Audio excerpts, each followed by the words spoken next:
Hi, Yusuf. Can you hear us?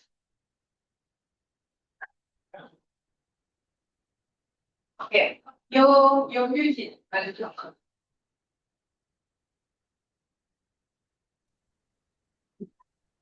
Can you unmute yourself and say something?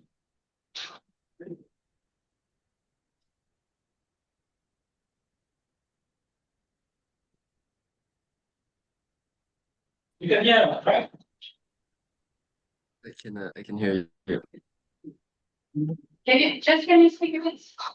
Then just say hi so we can check the sound. What do you want us to do? Exactly that. Perfect. We wanted to know if we hear you. But I guess I'm muted because of the. Yes. Okay. Sound is not always very clear.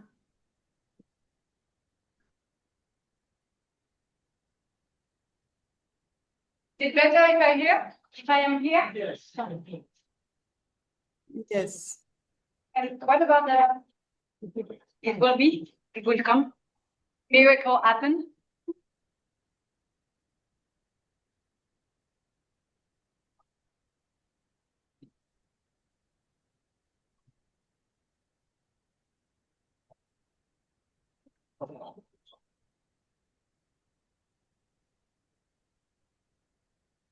Why are you filming me?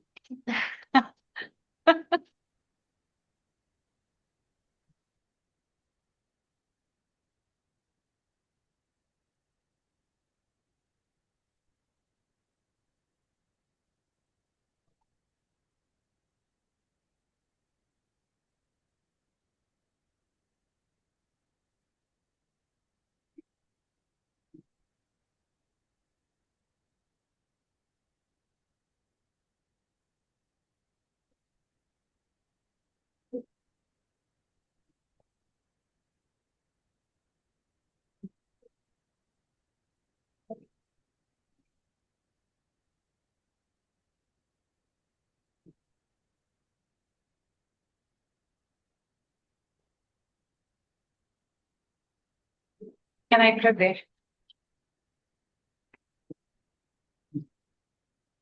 I can't see anyone.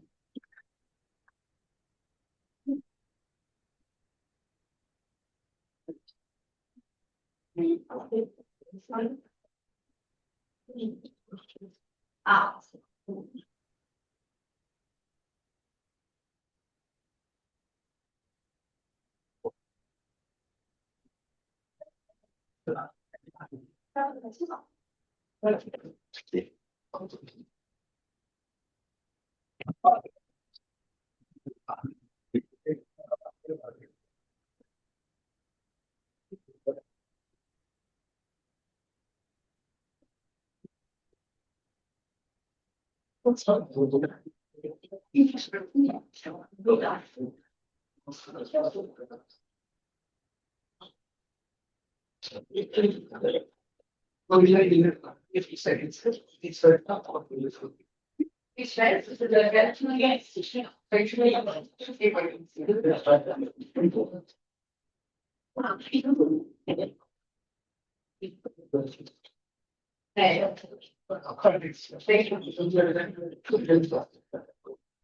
Perfect.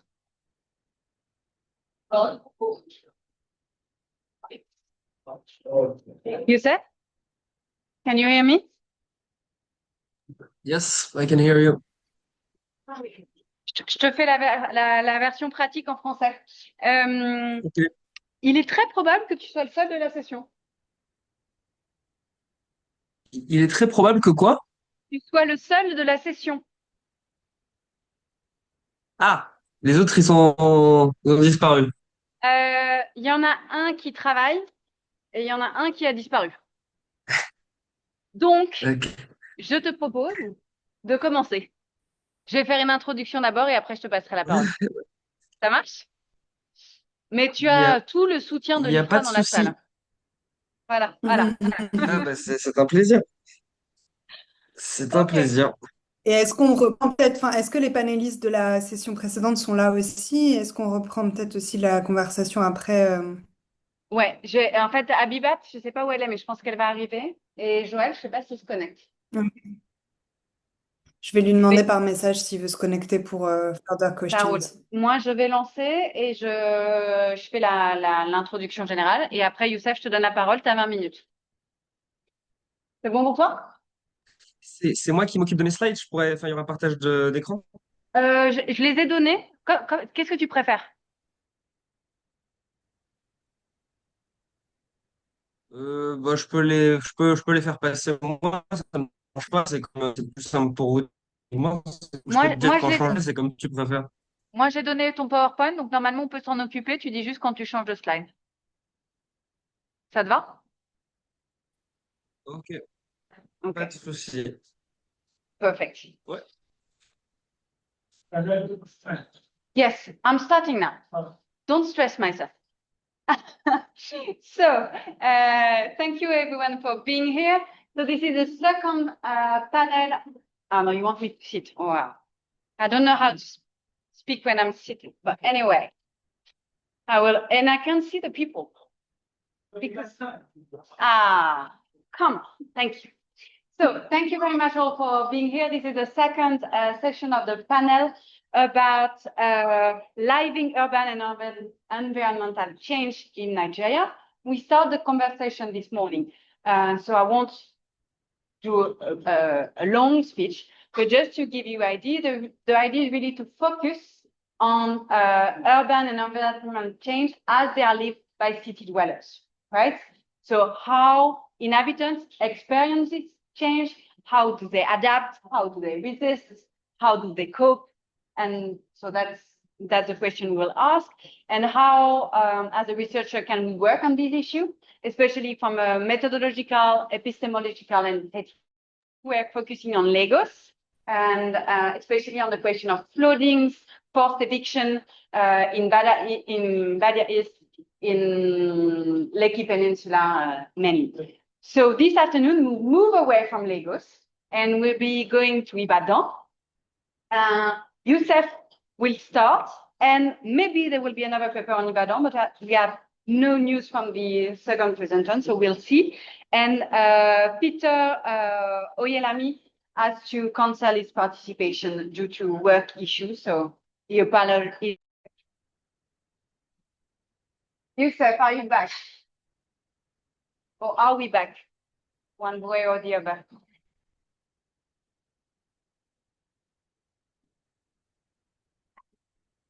We are. Perfect, thank you. Youssef? That's a problem with hybrid session. Oh, you're back. Perfect. So I just did a small introduction, and now you can have your time. It's 20 minutes. So can you clear the slide? When you want, we'll sharing your slide, and when you want to go to the other one, we'll just ask.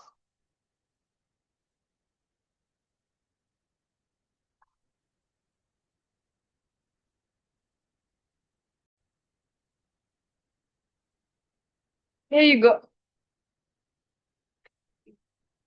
Yeah. Hello. My name is Youssef Bourri. For 2 years, I worked at IFRA Nigeria.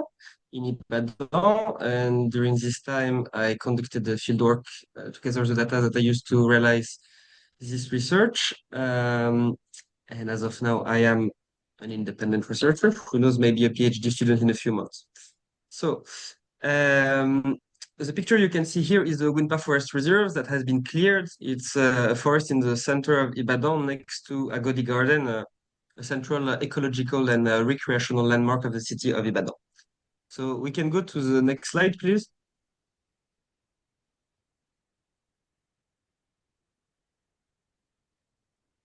Okay. So on the 19th of December 2023, a diverse coalition of organizations, including several environmentally focused groups, organized a walk to protest the planned conversion of the Winpa Forest Reserve, which adjoins Agodi Garden in central Ibadan, to transform it into a luxury gated community named Baywood Estate. Around 130 participants walked from the entrance of Agodi Garden to several state offices, seeking to engage the government in a dialogue. The walk remained peaceful until unidentified men, reportedly mobilized by the government, assaulted the walk within government premises. The Green Walk, as it was named by its organizer, marked the height of public attention regarding efforts to preserve the Ogunpa Forest Reserve. It received national coverage in the Tribune, The Guardian, and Business Day, along various other local news outlets. The mobilization prompted responses from the Oyo State Commissioner for Lands, Housing, and Urban Development, Williams Akinfunmilayo, and the Oyo State Governor, Makinde. Although the Green Walk was their most visible action, people mobilizing against the Ogunpa forest destruction employed a broad range of strategies. This included launching an online petition and submitting formal letters to the governor, the Federal Minister of the Environment, and even the American consulate in Lagos. March 2024, several groups filed a petition in courts against the Oyo State government and Baywood Estates developer to stop the project. As of June 2025, the case has been adjourned 7 times, and the defendants' contentions remained unaddressed by the judiciary. Centrally, the allegation that the National Environmental Standard and Regulation Agency failed to conduct the legally required environmental impact assessment before the forest was cleared remains unanswered. So after a quick methodological section, this presentation begins by offering a sociological account of the population that mobilized, placing it in the lineage of Nigeria's early environmental pressure groups, analyze how respondents perceive the urban renewal initiative, and situate the resistance within Ibadan's history of exclusionary urban renewal practices. In doing so, I aim to contribute to the relatively under-researched area of environmental activism in the southwestern parts of Nigeria, and to add with the literature on urban renewal. Youssef, can you go a little bit slower? Because the sound, and louder if you can, because the sound is not great here. Okay. Thank you very much. Well, anyway, so we can go to the next slide. Okay, so the research is based on 18 narrative interviews conducted to explore the perceptions, experiences, and motivations surrounding the mobilization. I analyzed the data gathered using semantic analysis. Sampling was firstly purposive and then snowball-based to sample a population encompassing a range of different roles within the mobilization and ages as well. Respondents included students, artists, academics, architects, gardeners, school directors, 16 of whom grew up in southwestern Nigeria. Legal proceedings and policy documents and tribunes were also analyzed for the purpose of the study. So we can go to the next slide.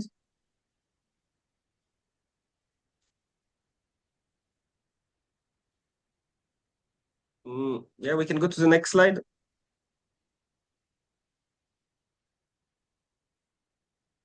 Hello? Yeah.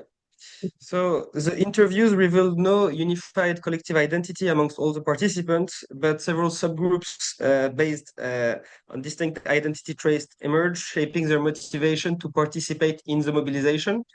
For instance, 5 students of the Department of Wildlife and Ecotourism that I interviewed reported learning about the walk through their head of department via university-affiliated WhatsApp group.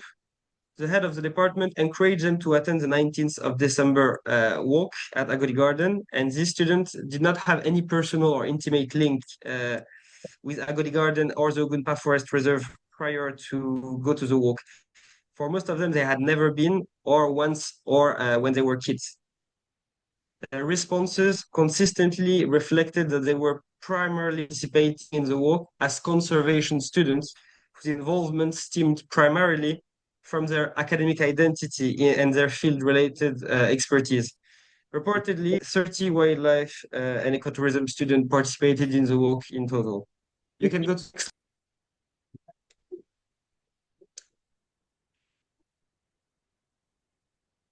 Okay. Yeah. Can you change it? You can go to the next slide.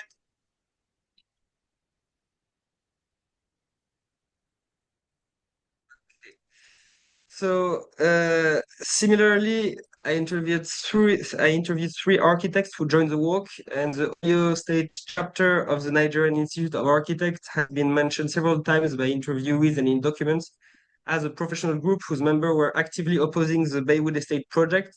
This architect emphasized their professional expertise as central to legitimizing their involvement in the mobilization.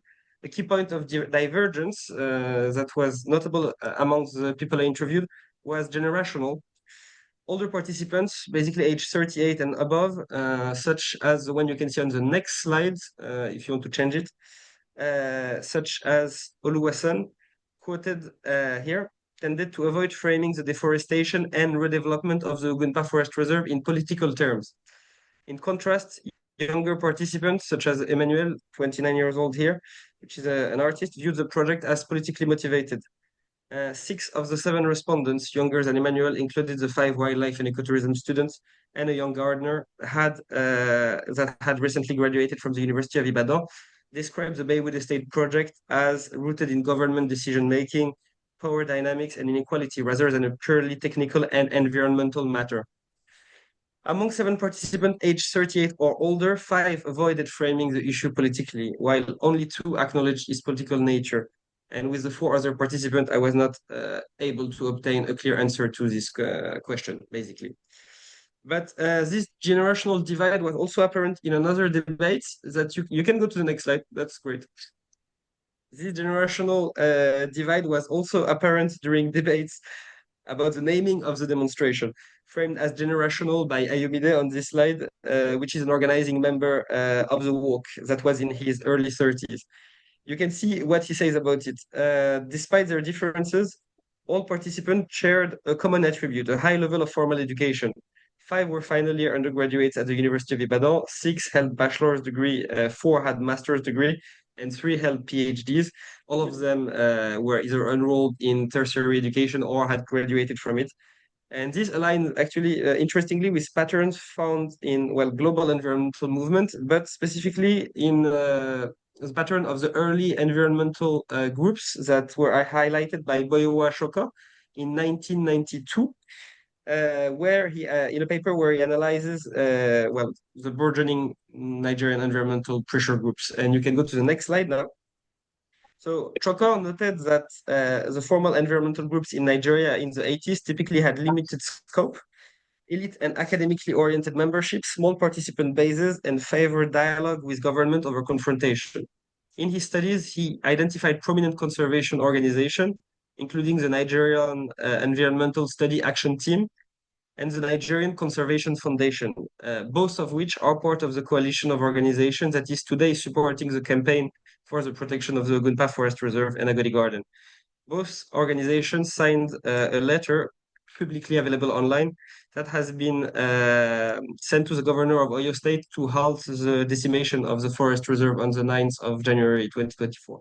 The mobilization to protect Agodi Garden clearly situates itself in the lineage of these earlier groups, both in terms of the population involved and in their preferred tactics. This continuity is evidenced by the direct involvement of long-standing organizations central to environmental advocacy in Nigeria, as well as by the strong participation of the Wildlife and Ecotourism Department, whose head of department encouraged students to join, allowing them to skip classes. Around 30 students from the department participated, as I said before, which is nearly a quarter of the people that were involved in the walk of December 2023. Chokor's characterization of environmental groups as elitist also resonates in the social capital exhibited by interviewees. This was evident in the resources they were able to mobilize. Those opposing the forest destruction secured support from the Federal Minister of Environment of Nigeria, who sent a letter himself to the governor of Oyo State. A coalition uniting major Nigerian conservation organization was also quickly created and gained national and local media attention despite the very limited turnout at their only street level event. You can go to the next slide, please. And participants also internalized this elitist self-perception. They viewed themselves as respectable, upright citizens and professionals that could legitimately speak to the governor on an equal footing. This perspective is captured in an online tribune by Rosalie Ann Moder Oyefeso, the founder of Save Our Green Space, one of the groups the most prominently involved in the mobilization that you can see on this slide. And yeah, as we saw before, the Green Walk was portrayed as a walk, not as a protest, conceptualized by most participants. I talked to as a non-confrontational effort to discuss with the government following letters, petition, and tribune that had failed to elicit a response from the governor. This non-confrontational stance and elitist self-perception of respondents perfectly aligns with the tradition of environmental groups that has been described by Shoko already in 1992. In all these senses, the Agodi Garden Coalition mirrors the early Nigerian environmental groups presented by Shoko, as sociologist Silvio Trio in her work on French environmental movements notes. These strategies reflect the status, education, and identity of mobilizers. The Agodi Garden mobilizer believed their identities positioned them to engage the governor as equals. That belief, however, was deeply challenged by the violence they faced at the end of the walk, prompting a strategic pivot to legal action after initial dialogue-based action failed. You can switch to the next slide. So the campaign to protect the Ogunpa Forest Reserve reflects a broader historical pattern of environmental resistance against government encroachments in land in Ibadan. In an interview I had with Professor Labode Popula, a prominent forestry professor at the University of Ibadan for several decades, he recalled that past Oyo State governor, including Lama Deshina and Alao Akala, so basically since the beginning of the 21st century, had sought to repurpose the Agodi Garden area, but were dissuaded by conservation groups such as the Forestry Association of Nigeria. Further, the current Baywood Estate projects, backed by the governor Sheikh Makinde today, echoes the urban renewal vision of former Governor Ajimobi, who sought to transform Ibadan into a world-class city, appealing to investors and tourists. The Baywood Estate, promoted as on the website as Ibadan's premier gated community, which was launched on the 23rd of May 2025, the website, it's brand new, emphasizes luxury, exclusivity, and return on investments. Its digitally rendered visuals depict a Lagos-style upscale environment, well, not this one specifically, but the others, let's say, which is in stark contrast to the current Agodi Garden and Ibadan landscape. Vanessa Watson describes such renewal initiative as often lacking public input and sidestepping legal planning procedures, which is exactly what is happening in Ibadan. It really echoes the situation, as this is the reason why the different organizations are currently suing the government, because they accuse the government of not having conducted the environmental impact assessment necessary to clear the forest, legally speaking. In her work, Vanessa also argues that urban planning in numerous African metropolises is increasingly disconnected from urban realities, failing to uphold social justice or sustainability, an argument that resonates with the disconnection between Baywood's glossy promotional material and the physical reality of Ibadan's urban landscape.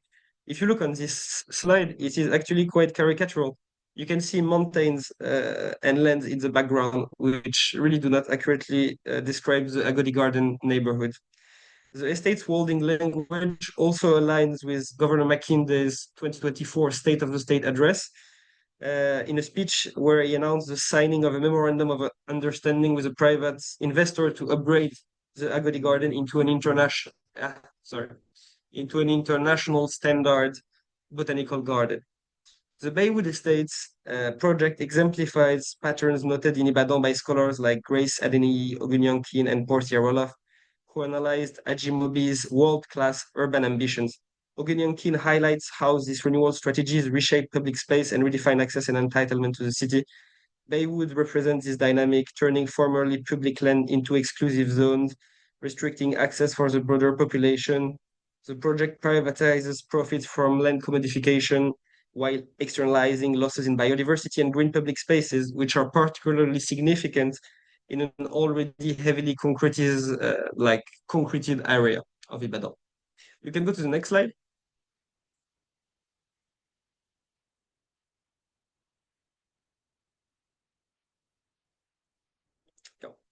So this is not an isolated case, and it needs to be replaced in a continuum which is historical and also contemporaneous to Mackinday's initiative. Similar speculative development projects are emerging citywide. The Oyo State Roadmap for Sustainable Development 2023-2027, released before Governor Mackinday's re-election, outlined plans to develop the Ilutuntun Business District in the Akinleye local government area to attract a five-star hotel and a world-class mall within 4 years. Like Baywood, the Ilutuntun projects exemplify speculative fantasist urbanism projects reminiscent of Lagos, Eco-Atlantic in Lagos. Yeah, sorry. For example, raising the risk of creating skeleton cityscapes using Tom Goodfellow's terminology. He described them as vacant luxury and environments that remains mostly empty because of their unaffordability, while they divert investment from urgently needed public infrastructure.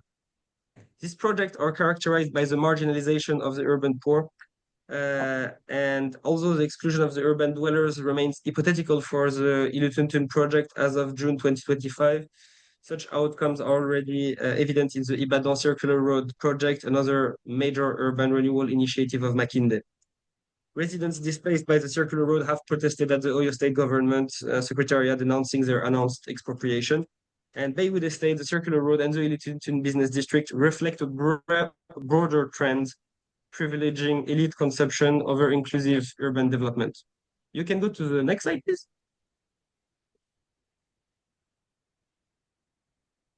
So, moreover, Mackinday's policy aligned closely with those of his predecessor.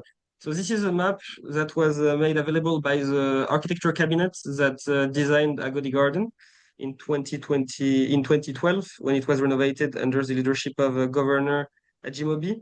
You can see that it shows plans for chalet, a golf course, and other luxury amenities that were already intended to replace the forested areas. Forested areas would also have been affected. These plans were not just fully implemented under Ajimobi, but the actions of Makinde, the facilitation of Makinde today is inscribed in a long-standing tradition of exclusionary urban renewal practices in Ibadan. You can go to the next slide.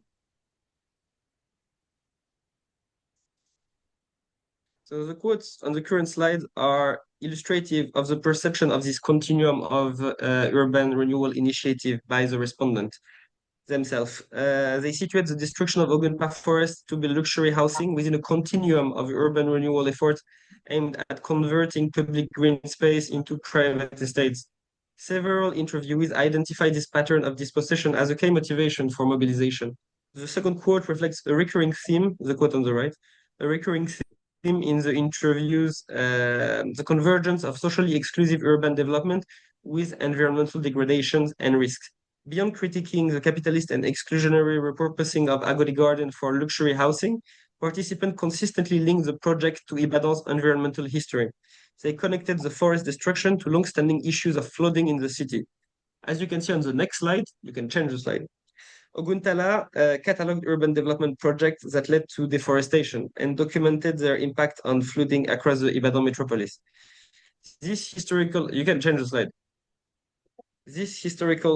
connections remain vivid in activist narratives. 13 of the 18 interviewees explicitly referenced Ibadan's recurring flood risks, frequently grounding their accounts in historical events and citing some of the cases outlined in the table that is on the next slide. Again, as motivator for their mobilization. Thanks a lot for your attention. And Thank you. Thank you, Youssef. Apparently, no, it's fine now. Sorry?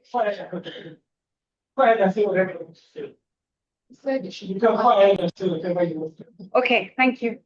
So to do that, can you stop sharing so I can see if the second panelist is here?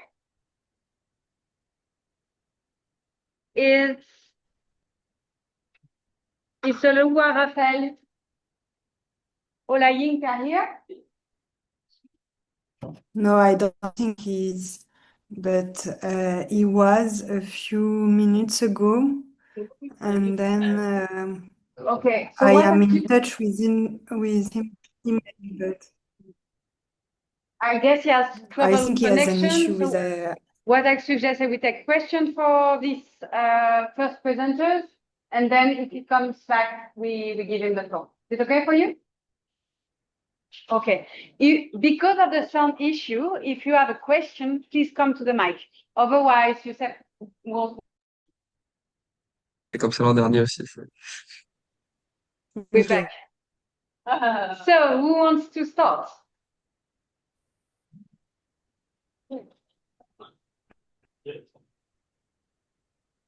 Yes, Juliette, sorry, go I ahead. do.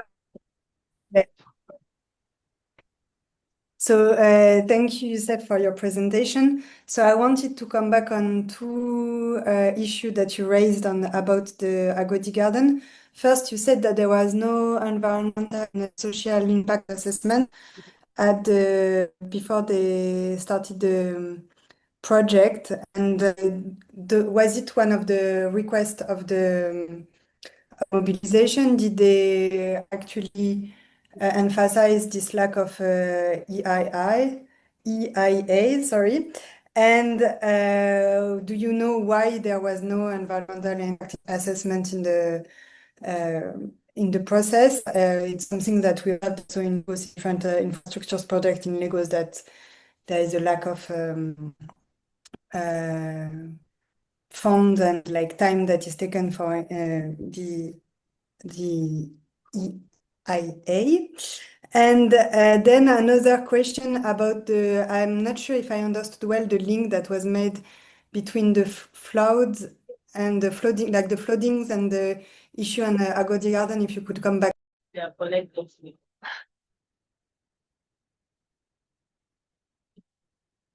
Question first, sorry.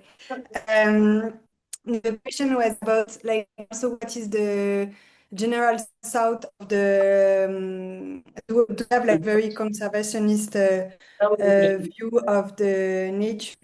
Like further question on the what kind of environmental mobilization they care for, like what kind of ecology they are mobilizing for. Ouais.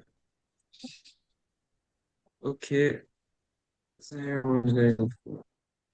Okay. So, for the first question regarding the environmental impact assessment, it was one of the motivation of protesters. I mean, it's something that has been put forward in several tribunes that were published online that are entirely freely accessible in a local news outlet. And also, most importantly, it is one of the motives they used. So I had access to the summons, the original summons that they produced to sue the government, and it is the legal basis of their action.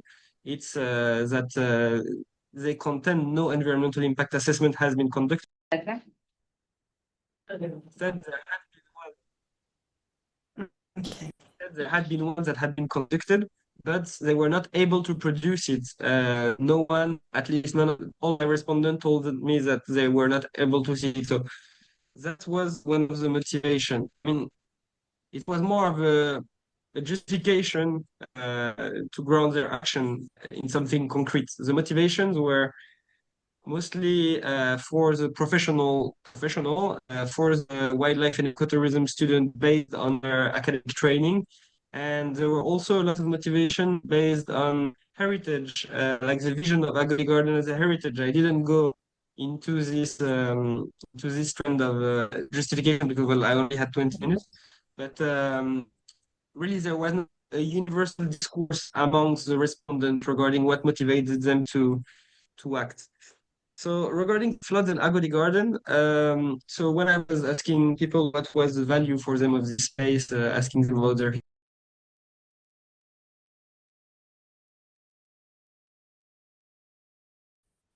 so people would be mobilizing either like personal memories, typically about the 2011 floods that happened in Ibadan, or things they have heard about, like typically the construction of the cultural center in the 70s that led to floods next to a forest reserve.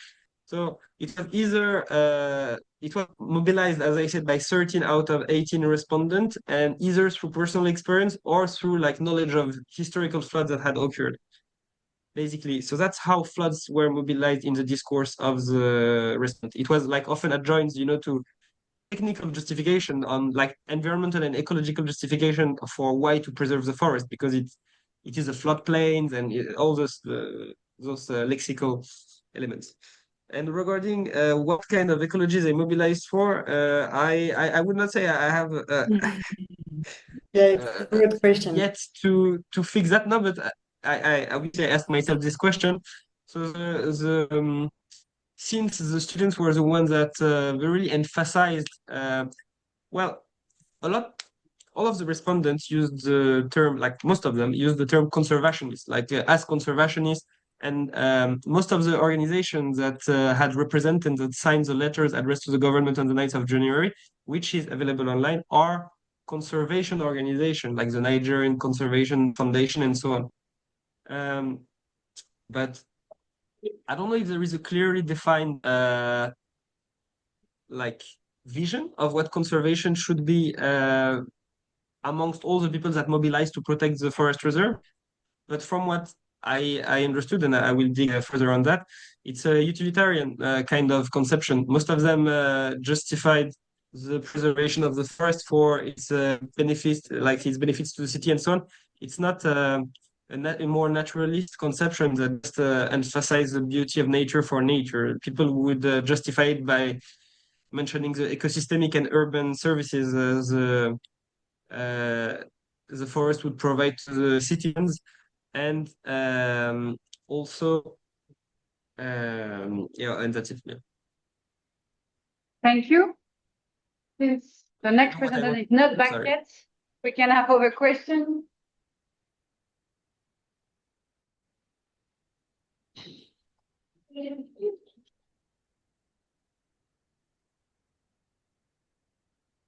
Okay, we'll go ahead if no one asks. As you say yourself, and I was struck also by it while you were presenting. I can obviously see the parallel with Eco-Atlantic City. Cancun's arguments and the way it is conducted. So for your future project, do you consider comparison, not necessarily with Eco-Atlantic City, but as you say, because there's a repetition of that kind of pattern and projects. Do you think of a comparison for your future research? Well, normally speaking, as of now, my future immediate research is on a very different topic. I mean, it's not based in an urban setting on this type of project, but I do believe that this project needs to be compared in the sense that, like, I mean, when I'm reading about the destruction of Bar Beach, on which you wrote a lot, and the privatization of this space, there's a lot of ecosystemic, like green, I mean, nature spaces and recreational spaces to the benefit of a few. I mean, creating a landscape. Well, I mean, skeleton cityscapes. I believe that's like the expression of Tom Goodfellow really well describes this kind of urbanistic project. So I found obviously the same stories from like researchers working in Kigali, in Addis Abeba, in Lagos, in the last like in Armel Choplin's book, all over West Africa. So in 2003 book she published on concrete spaces. So I would love to do comparison on that topic further later on. I believe it's necessary, especially in places that have not been studied as much as other big metropolises. There is very few research that deeply study urban renewal in Ibadan. The two papers that I mentioned in my presentation by Portia Roloff and Grace Adenine-Yonkin, I believe, are very rare example of this kind of work, and more needs to be produced. Thank you. Baba, you have a question? Can you come to the mic? Thank you. Hello, Yusuf. How are you? I just wanted to ask you a couple of things. The first one is Where are the places of living of the people that you interview? If you can give us a little bit of insight on where do they live, and if they are impacted directly, all of them by this Agodi Garden disaster, or they are living maybe in other areas. And the second question is, are they linked to other mobilizations? I think we were discussing about that in previous discussion we had. So do you find biography of mobilization in this kind of people, or this is the first time they mobilize? Thank you. I will answer two of the three questions because I'm not sure I heard the one in the middle. But to start, where do they live? They live in various places in Ibadan. None live. I mean, one of the interviewee actually lives very close because one of the interviewee was part of the Bodija Estate Resident Association, which is one of the organizations that is suing the government. And they're suing the government because they're basically at the end of the slope. So if there are floodings, they would be the ones affected. This person lives next to the garden and has a direct interest, let's say, in what is happening. All of the other people mobilizing live in other areas. One interviewee specifically brought this topic during an interview, and she was like telling me she lives in Monia, next to the train station. And she told me that she was not mobilizing for herself. She does not benefit from having this forest in her daily life because, well, she lives 5 kilometers away. But that was not the reason for their mobilization. Most of the people lived in different areas of Ibadan, some on the University of Ibadan campus, some more next to the challenge area, and some in Monia. And no, none were mobilizing, none walked because they were directly impacted and living next to the place. Regarding the biographical elements, no, very few militant history I could find, like in the sense that most of the protesters, when walkers, either walked for the first time, like participated in for the first time in a mobilization outside, like in the streets of their life during this time, or mobilized a very long time ago. So some stories were particularly striking. Typically, one of my interviewees specifically told about him mobilizing during just before the Fourth Republic under one of the dictator as a student, and he had some intense militant history to tell, but most of the time, no, the last protests that people had attended were as students, people that were like in their 40s, 50s, 60s. They had not walked or protested anytime since. So, and 4 people out of the 18 had participated in NSARS as well, but I would not say that there was any pattern that I could see in terms of linking the mobilization history of people with different interpretations they had of the walk or of the violence that erupted during the walk. Actually, I wouldn't see no continuity, just yeah, few, if any, militant history prior to that. Thank you. And you asked me a last Oh, question, sorry. but I'm not sure I heard Sorry, it. sorry. You want to repeat your middle question? No, it was only two, so you get it right. But you have another question from Abiba. Okay. Isab, can you hear me? Yeah. Okay, so you mentioned that among the protesters there were professionals, doctors, lawyers, and also in the slide you showed that the Baywood estate is for the elite. So I'm seeing a contradiction in the sense that these supposed elites are the ones that are protesting against the cutting down of Agodi Garden. So who are the investors of this estate? Who is their target audience? If the same elite they are trying to sell the apartment to are the ones that are protesting. Do you have an idea who their target audience is? Who they intend to sell those apartments or lease it out to? You Did you mean get the who is the question? target of the promoters? You mean who are the targets of the promoters? Who are the targets of the Baywood estate investors?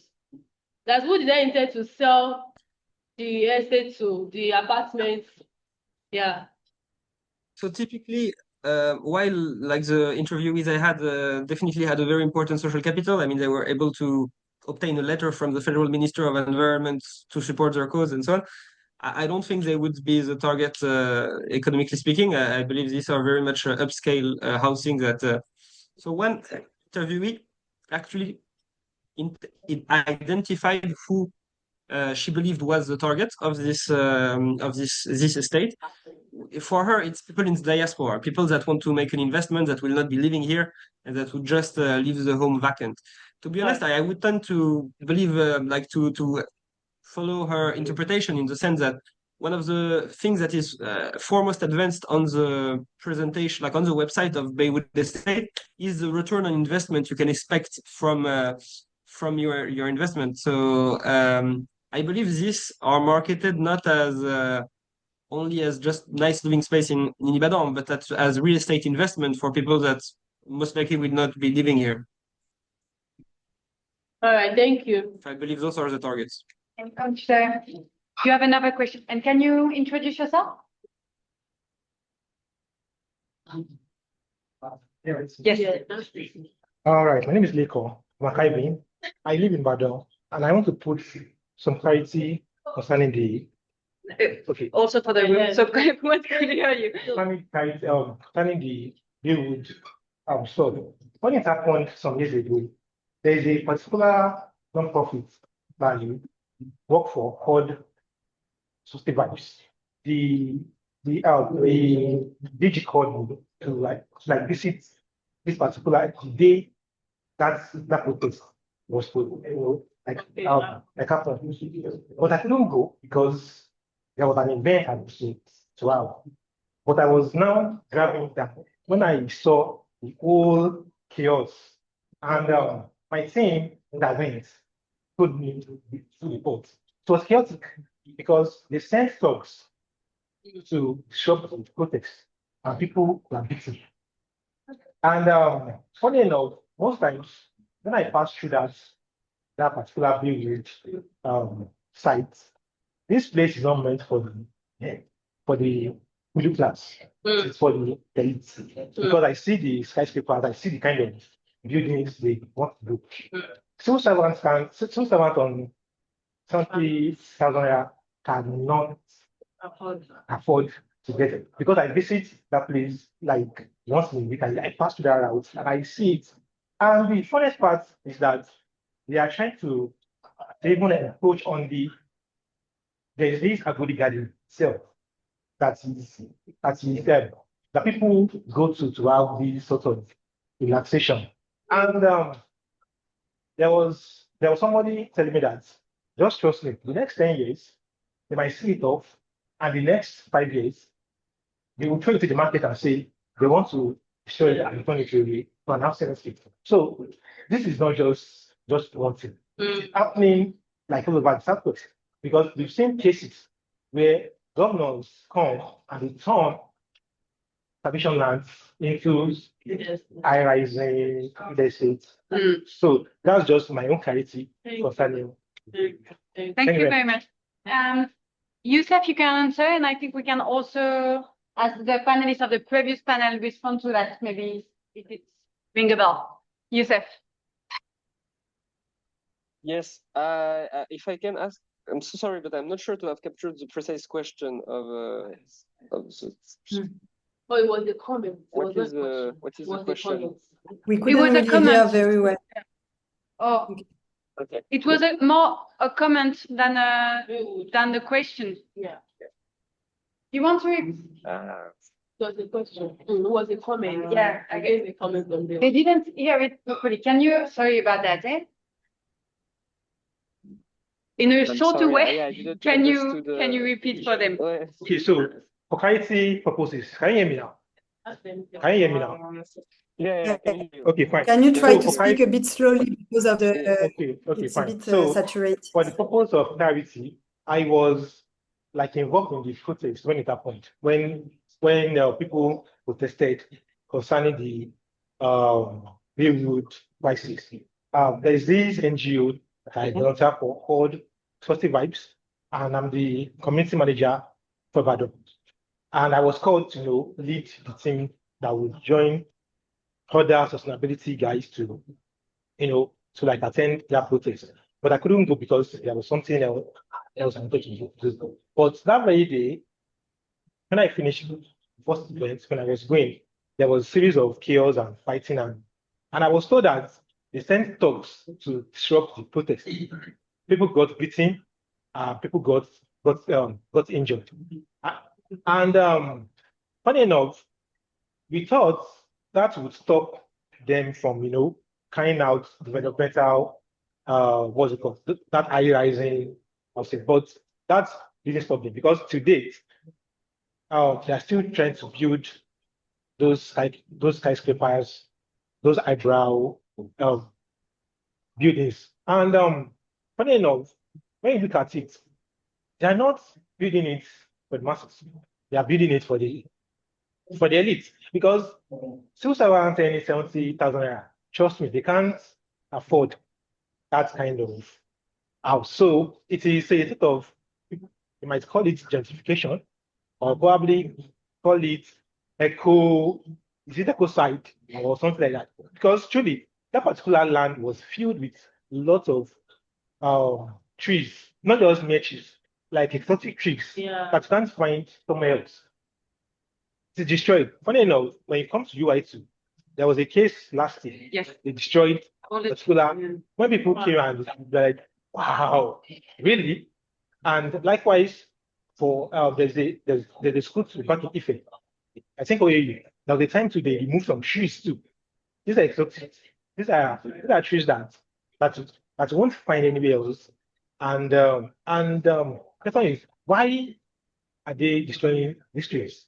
They can only answer that question. So that's the clarity I just want to put into that particular Baywood stuff from a, how do I put it, from my own perspective that witnessed it.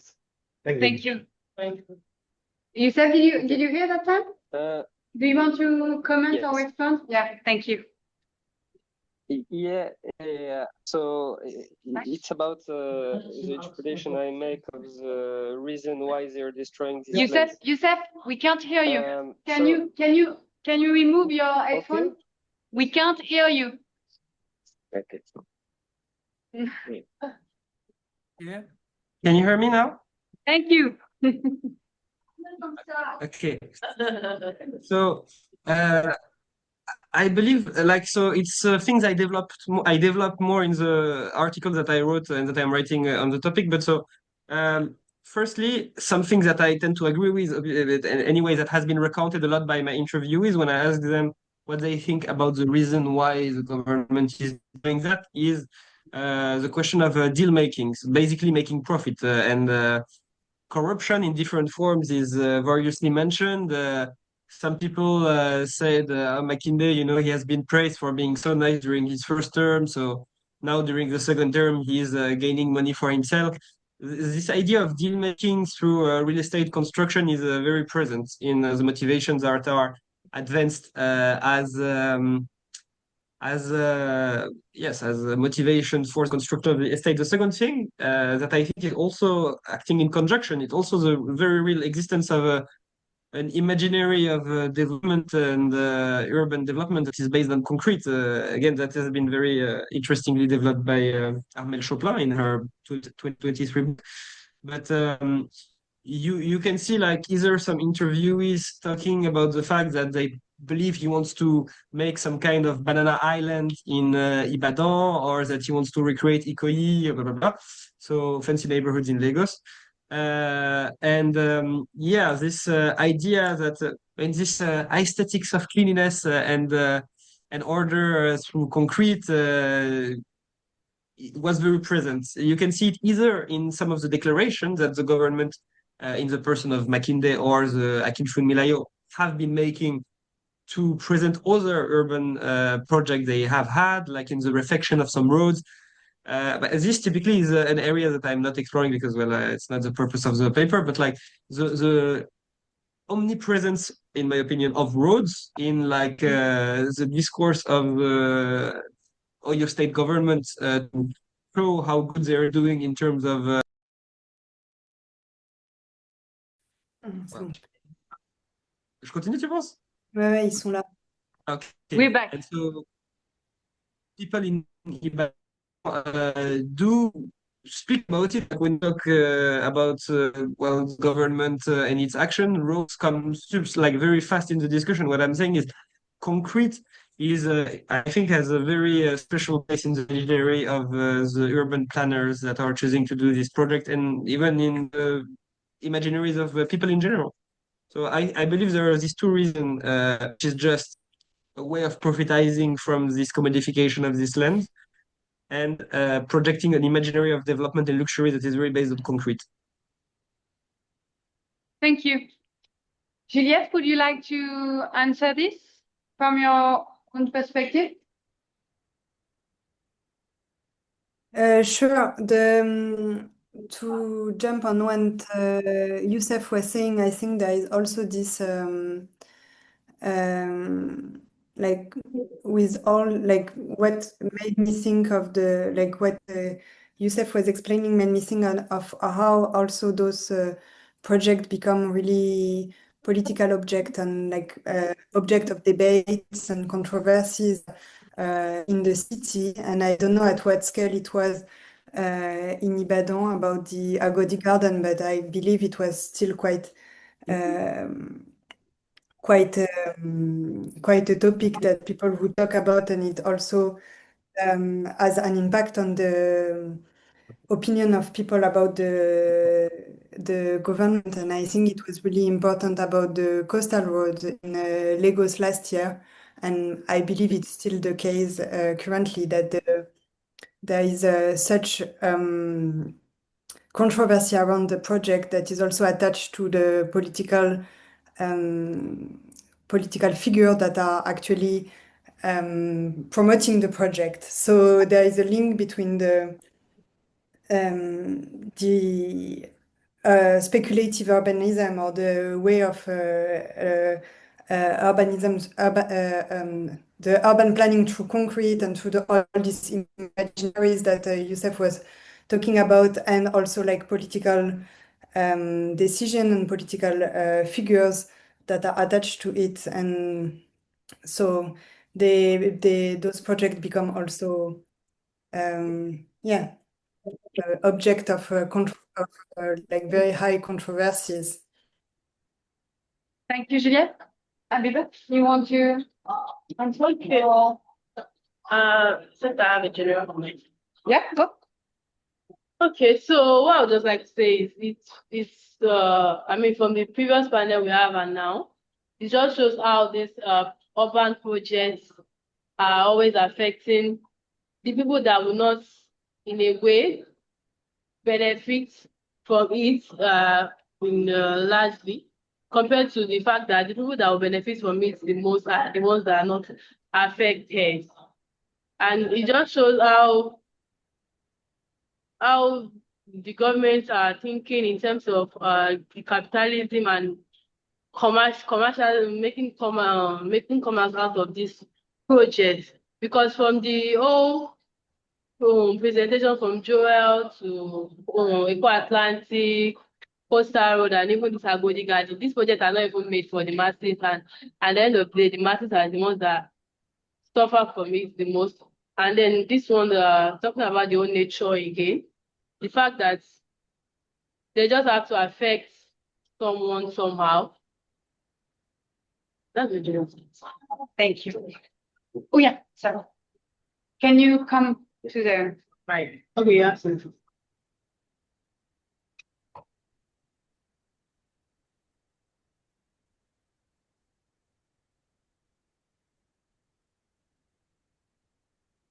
Yeah, just speak close to it, but still facing the people in the room. Otherwise, they won't listen. They won't hear you. Good evening, everyone. I am Gideon. Can hear you. Can you hear me? Speak louder. Okay, I have a general question right from the last session to this session. We've been talking about urbanization and how it affects the locals. So I was just trying to look at something. If this urbanization is actually affecting the locals, and then based on projection, we know that Africa is moving towards urbanization, or we expect to even have more. And then like this green walk was supposed to be a kind of like a solution because they tried to avoid protests, but it still ended in what we were trying to avoid. So what is the best way to actually like address this issue? How can we promote sustainable cities? Because urbanization is going to happen, whether we like it or not. Okay, but how can we make this urbanization sustainable in such a way that the environment is protected? Because even like we've been saying, this urbanization is not actually for the locals. They are not benefiting.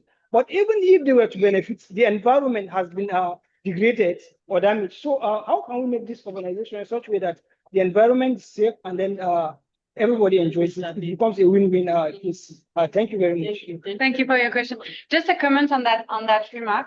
What is interesting is not only the project does not benefit for the masses, but the environmental argument is used to promote this project. Yeah. For instance, Eco Atlantic City, as you may know, was labeled a sustainable project by the Clinton Foundation. So that's also the tricky part, because our environmental issues become an argument to legitimize a project that is actually not socially fair and not environmentally sustainable. So that's the circle in which they use the environmental arguments to promote socially and spatially exclusive space. So that's precisely the problem. But you're right, it will only affect more people because the buildings are not dedicated to the people that have been displaced. And these ones will not have housing in exchange. So it just increased the informal settlement they are supposed to, fight against. But maybe someone else wants to jump on that? Okay. Abby, So I think what I would just say to your comment, you are right actually, because there's no stopping urbanization. It will happen. It's meant to happen. But I think the best way to go about it is if the government that is doing this project, they start to look at it as a commercial project and look at it as a social project. In the sense that if you look at even the investors, like the company she just mentioned now, they are selling Eco Atlantic as a sustainable project, and they are feeding the seed. Meanwhile, they are raising the sea level, and the sea is going to have coastal flooding that will enter into all this community or people that are not even in the table when these discussions are being made. It's just like an example of the Berlin conference, the way they were sharing that, and the Africans were not even there. So these investors will come and tell you, oh, let's do this mega projects. And when they want to do this mega project, they are looking at the commerce, the money that they are going to make. The commercial benefits, they are not looking at it as a social project. If it was being looked at as a social project, it would have benefited, they would have, include everybody and even bring all the stakeholders, let them all of them deliberate and see, okay, how can it be a win-win for everybody? Because all this, like the previous panel we had, there were literally all the sessions were about forceful eviction, displacement of people, demolition of properties without resettlements. You just move people away and you need their land, but you're not even talking to those people. You're not looking at how can you settle them and all that. So the way it can actually become a win-win is if this project has been treated as a social project that is for everybody, not like a commercial project that is just for the elite, as against the masses. That's all what I said. This morning. Juliette, Youssef, you want to comment on that? Is this guy said Yeah, no, just. Want to go or should I start? Sorry? Do you want to start, Juliette, or should I start? I can just add a quick comment because I think Abby already explained a lot. But what is interesting, I think, from your presentation, or also from some research I conducted in Lagos is that the discourses and narratives of also environmentalist activists are in this in the same narrative. Like they also emphasize those narrative of conservation and nature as a place to preserve or to conserve. But then when they asked about like most of the like for me the few of the environmental activists I interviewed in Lagos, they actually have this narrative of also wanting the urbanization to like they are also in favor of the urban project. They also argue for the urban project and for example, some environmental activists can have a statement for the environmental preservation and for the conservation of mangroves, but at the same time they would actually support coastal road project or other infrastructure projects. So there is this paradox that is visible in different part of the society, I think, and it becomes a bit difficult to find the right, like I'm not sure if there is a right way to do the sustainable.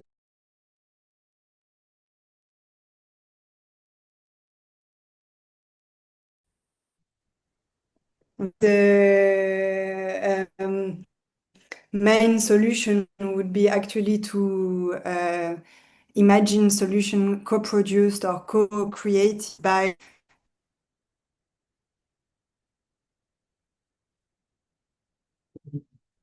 to actually listen to their need, and that's not what is actually done by the development of the infrastructure project we are talking about today. Thank you. Youssef? Yeah, I would just say that in the case of Ibadan, the justification that would be put forward by the Commissioner for Land regarding why they would clear the forest to build a housing estate would be firstly for the destruction of the forest, that it has been now it's an unsafe place where there are a lot of criminal dead body has been found. So it was really like a rhetoric of security. We are destroying the forest to make the city more secure. And the same thing would be, but that was like a secondary argument after the security one in the discourse, to build housing for the people. And obviously, this is in a bit contradictory with the prices of the plots in Beirut Estate. But they would not advance ecological education like the government at least. Thank you for that note. And just there is a question then I just want to answer that. Just to follow up on what Juliette was saying, while I was doing interviews among the people evicted from Bar Beach and then Curamo and then Landmark and then you know the story. What was really striking for me, I would have expected that it would say, oh, we're against Eco-Atlantic, right? Because that's a project that chases America. That was not the case. Actually, what they wanted also to be part of it. You know, the answer was like, everyone wants to live higher. So I'm not against that project. That's not my point. But I want also to have water. I want also to have electricity. I also want to have security. So I think for me, it's interesting to understand that is that there is rhetoric deployed at this kind of project as a performativity, including on the people who are victims of them. They also are in favor of that project, exactly what Juliette was saying before. They have these kind of imaginary, the glasses, the concrete, people want that because in the imaginary is linked to modernity, right? So I think it's really interesting to understand that because I'm also working a lot with emotion, they were angry, but not against Eco-Atlantic City. Yeah. Against the promoter of the project, who have not included them or we didn't find a solution for them. So I really think we have also to to think about this, the performability of that kind of narrative. But sir, you have a question? Can you come here for the online panelists? Thank you. So, well, it's a question I was just thinking about. Yeah. Oh, sorry. Well, You went first. Can you? But still, you need to go near the mic. Sorry, I didn't say you. We can take 2 questions or comments. It's not a question. But still coming here. Okay. Well, thank you for your presentations and the panel. What you said just pricked my mind a bit when you said people are not taking it as a social project. And I'm not coming from a social angle, and I'm bringing religion into it. Now, if you go through the Lagos-Ibadan Expressway, you can see that it's a mecca for religious organizations. Yeah. You could also see that slowly gentrification is also starting to happen along that line. Now, religion is the social sphere. So we cannot excuse gentrification amongst humans. People want to live separately. They want to exclude some certain people. And as you have rightly said, some people cannot afford, some of these churchgoers cannot afford to live in these gentrified places. But of course, they also want access to gated environment, clean water, and things like that. So I just wanted to come from that angle that they are not treating it. I mean, it's a different topic entirely when you are talking about ethics of bringing in people into that place, the class of people that they are bringing into. Maybe they are making certain donations if you are at a particular financial strata or level in our society. So I just want to make that comment. I mean, I'm trying to start a project on Pentecostal gentrification, and that's why your comment. Thank you very much. Thank you. You can ask your question. Yeah. Just Go. right, so I can hear you. But also a bit like that, so Yeah. everyone can listen to you. Face her, just face her. Perfect. And ask him if he hear you. Like, Good evening, Yusuf. ask him, can you hear me? Can you hear me? Shout, yeah. Can you hear me? I can hear you. Oh, okay. Good evening can from hear you. Nigeria. Trust you're doing good, yeah? So currently in your presentation, yeah, you had highlighted that there was a lawyer who had posted against the development, saying the Baywood Estate development, saying it's not wise to proceed with such project in a setting where one fire hydrant doesn't work, and which was in 2024. So I want to ask you, today is June 19, 2025, yeah? Is that still the same problem with that settings, or they've looked into it and they've worked on it? Thank you. Did you hear? You said? I don't know specific. Yes, I did hear.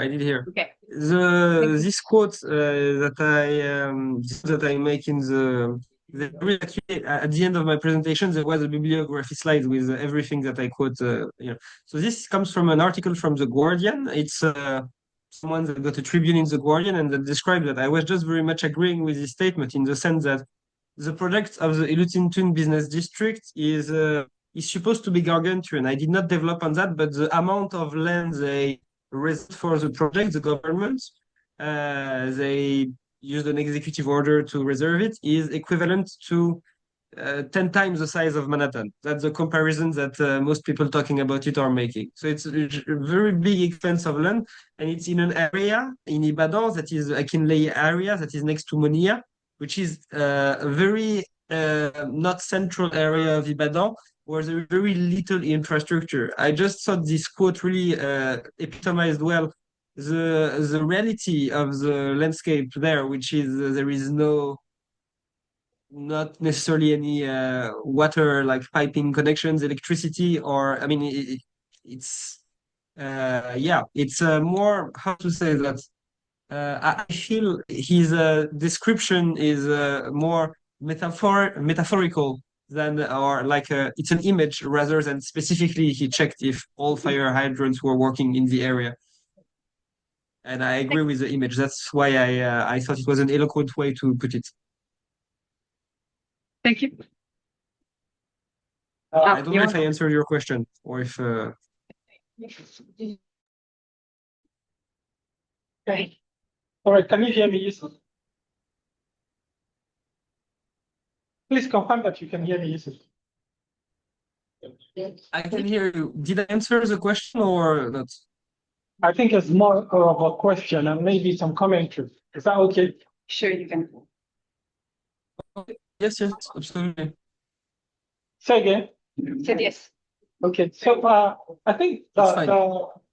there's a problem that we are kind of omitting. There's something that we are forgetting to talk about.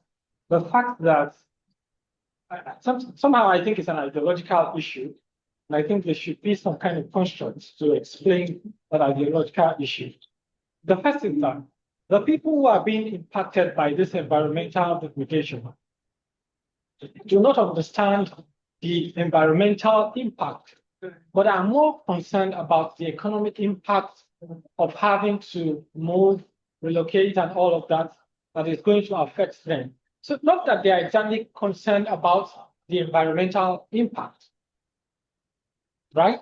They are more concerned about the economic impact on them, especially for the fact that they are not able to afford the development that is going to take place in those areas, neglecting the most important things, like the environmental impact.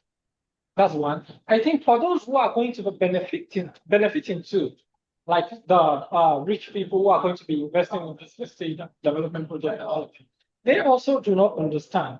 And for some of them who are probably, maybe some of them who do understand, because I assume that they are rich people who are educated and they don't care. They do not care about the impact. And for those who are going to be buying into such projects, even when they do know the impact and when they do not care, they are looking for a way to replicate such things again. So there's this kind of a continuous encroachment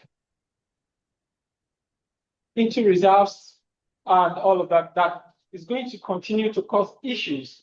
And it's like there's some kind of impending doom that is waiting to happen. And now, how do we explain this such that the people who are going to be impacted negatively are going to understand that this is just more than an economic impact. It is also an environmental and social impact. Do you understand what I just said? Yeah, yeah. Okay. Yusuf, you can answer if you want. Yes. Well, I believe you're entirely right. I absolutely agree with you, and you could see that in like the difference of reactions that followed from the announcement of the destruction of the Ogunpa Forest Reserve and the circular road I was mentioning.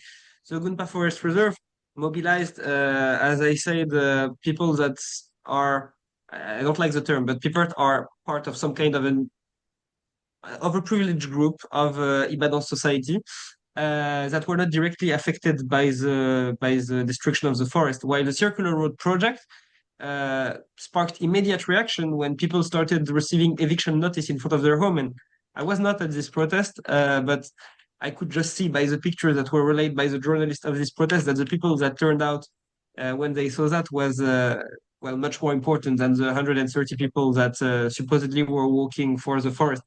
So I think there is a general way people have a feeling towards this kind of effect. If you have an immediate peril in front of you, you will react more. It's more easy to understand how it will affect you than a delayed one, such as the impact on the air quality and the environment of the destruction of the forest in the long run.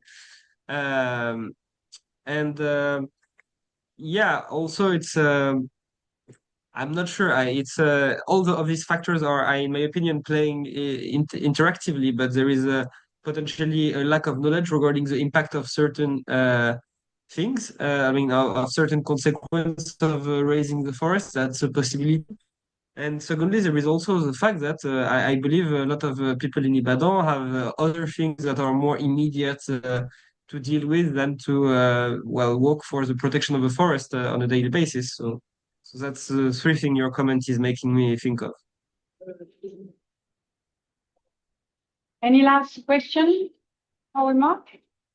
I will just say a few words of conclusion by thanking all the panelists, obviously. Thank you so much. And we can see the echo between the papers. So I think it was really interesting for that. And maybe can think about how we build from that. So thank you for that. Thank you, thank you for the audience to be here and for the enlightening question. And I guess just if I have to summarize the question we've been through today, it was really about who is the beneficiary of the city we are producing, right? So for who are we building the city? So it really raised a question about urban production and the right to the city. Who is entitled to be as part of the city and who is considered as an inhabitant of the city, an urban dweller per se. We also question this idea of environmental and the as an argument of opportunity or really care for. So how do you use this narrative and how is it performative or not in order to justify, promote the project you're in? And I also think we raised, maybe we didn't discuss that, but the question of methodology to document the voice of the unheard. If I would answer like Spivak, she was saying like, can the subaltern speak? They do. The question is, who is listening? Yeah. You know? So I really think that it's also something as academics we need to reflect on and try to find ways to have this voice heard and not only the dominant one. So thank you, everyone, and enjoy the rest of the conference.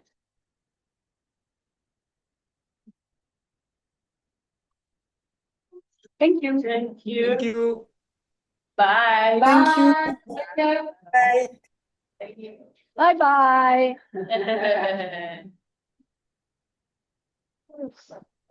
Bye. Yeah, but